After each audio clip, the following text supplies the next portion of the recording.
what is he proposing? I mean, he always says it's free college, and everybody loves hearing this. What is it exactly?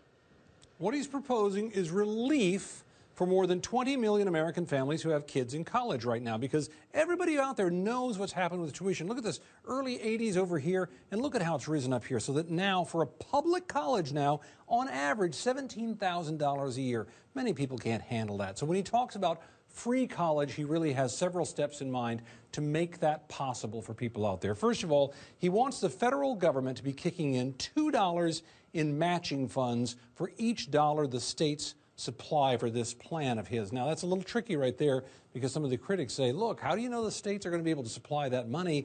And if they do, are they going to get it by just taxing the very people they're trying to help?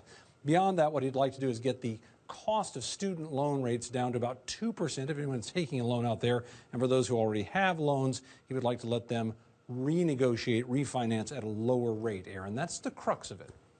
So, all right, that's what he says he's going to do. I mean, that's easy to say, right? But he himself has said this would cost $750 billion. That's $750 billion, okay? That is a lot of money. So it's very easy to promise these things, but then you have to find someone to pay for them.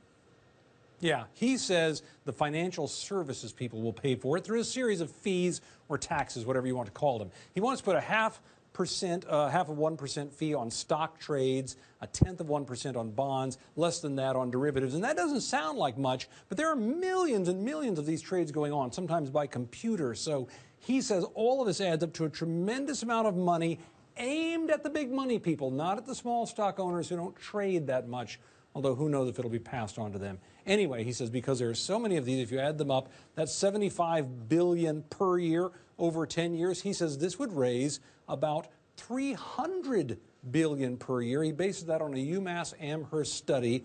But there's other people at the Tax Policy Center who say, we think that you're making assumptions here about what the market's going to do if you hit them with all those fees. And if those assumptions are wrong, you may only get $51 billion per year. And then you have a great big deficit out there and a lot of problems, Aaron.